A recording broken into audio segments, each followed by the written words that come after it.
Hi hello నమస్తే welcome golden sparrow vlogs. మీ దివ్య. ఎలా ఉన్నారు అందరూ? నేనైతే చాలా బాగున్నానండి. మీ అందరూ కూడా ఎలా ఉన్నారో నాకు కిందన కమెంట్ చేసేయండి. సో ఈ వ్లాగ్ వచ్చేసి మహాకాళేశ్వరం టెంపుల్ వ్లాగ్ అండి.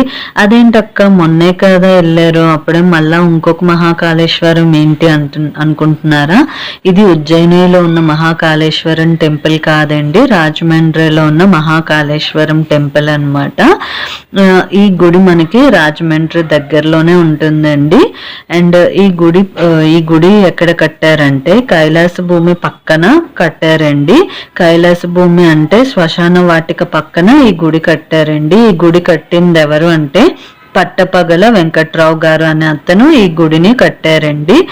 ఈ గుడి 4 సైడ్స్ కూడా 4 రాజగోపురాలు ఉంటాయండి. అంటే 4 దిక్కుల్ని సూచిస్తూ ఉంటాయంట. అలాగే మనకి 75 అడుగుల ఎత్తైన రాజగోపురాలు ఉంటాయండి 4 సైడ్స్ కూడా.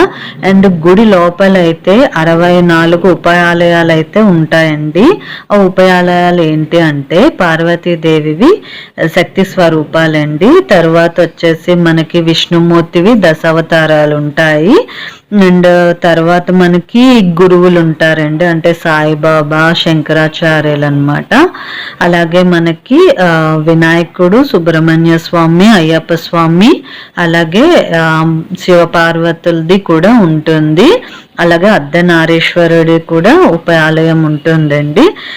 నెక్స్ట్ తర్వాత మనకి 12 జ్యోతిర్లింగాలు కూడా ఇక్కడ ఉంటాయండి. అండ్ అలాగే నవగ్రహాలు ఉంటాయి. అమ్మవారిది శక్తిపీఠం కూడా ఇక్కడ ఉంటుంది. నెక్స్ట్ సుదర్శనమూర్తి విగ్రహం కూడా ఇక్కడ ఉంటుందండి. తర్వాత ఈ ఆలయం మధ్యలోనే 109 అడుగులు ఎత్తైన గోపురం ఉంటుందండి. ఆ గోపురం కిందన 9 అడుగుల శివలింగం అయితే మహాశివలింగం అన్నమాట. మనకి కోటి లింగాల రేవు అనేది ఐడియా ఉందండి. రాజమండ్రిలో ఉన్న వారికైతే కోటి లింగాల రేవు అనేది ఐడియా ఉంటుందండి.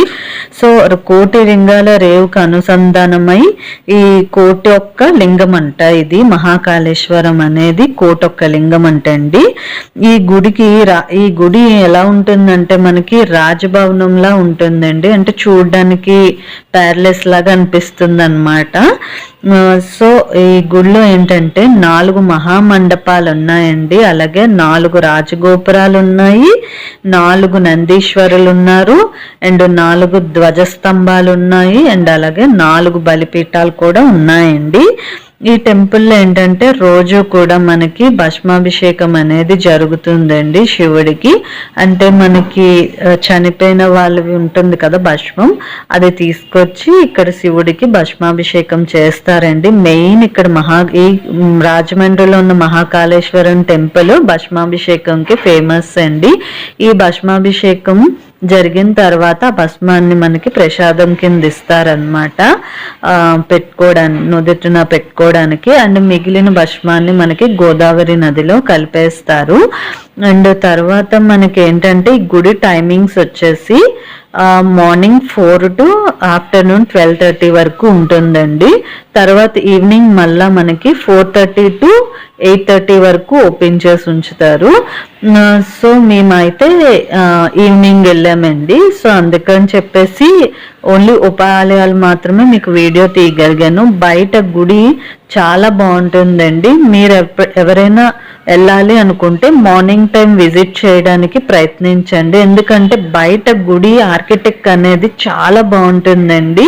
అది మార్నింగ్ టైంలో చూస్తేనే చాలా బాగుంటుంది. ఈవినింగ్ టైంలో చూడొచ్చు, కానీ వీడియో తీసేటప్పుడు అంత క్లియర్గా రాలేదన్నమాట ఆర్కిటెక్ట్ అనేది. అండ్ గుడి ఆర్కిటెక్ట్ అయితే చాలా బాగుందండి. నాకైతే పర్సనల్గా చాలా బాగా నచ్చింది. అండ్ మనం ఈ గుడికి వస్తే మన ఇండియాలో ఉన్న అన్ని గుడులు చూసేసాం అన్న ఫీలింగ్ అయితే వస్తుందండి. ఎందుకంటే 12 జ్యోతిర్లింగాలు, అమ్మవారి శక్తిపీఠాలు అన్నీ కూడా ఉన్నాయి ఇక్కడ.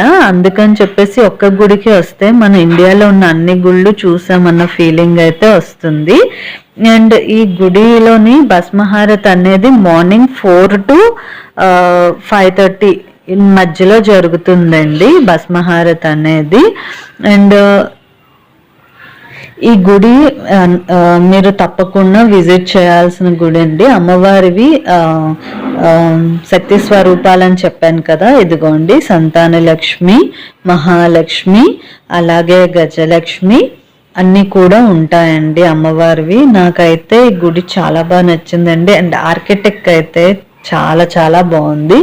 అండ్ నిజంగా ఈ గుడి కట్టిన పట్టపగల వెంకట్రావు గారికి అయితే నిజంగా థ్యాంక్ యూ చెప్పాలండి. అంత బాగా గుడి కట్టారు. అతనికి అసలు ఈ ఆలోచన ఎలా వచ్చిందంటే, వాళ్ళ ఫ్రెండ్ నార్త్ ఇండియన్ అంట, అతను వాళ్ళ అమ్మాయి పెళ్ళికి పిలిస్తే ఇతను అక్కడికి వెళ్ళారంట. వెళ్ళినప్పుడు ఆ ఊర్లోనే ఉజ్జయినిలో ఉన్న మహాకాళేశ్వరం టెంపుల్ చూసి అలాంటి టెంపులే మన ఆంధ్రాలో కూడా కట్టాలని చెప్పేసి ఆలోచనతోనే ఇక్కడ మన రాజమండ్రిలోని ఈ టెంపుల్ అనేది అతను కట్టారండి. రాజమండ్రి అనేది అతనిది సొంతూరండి, అతను జన్మస్థలం అన్నమాట. సో అందుకని చెప్పేసి అక్కడ కట్టారు. అండ్ ఇక్కడ మనకి పూరి జగన్నాథ స్వామి గుడి కూడా ఉంది.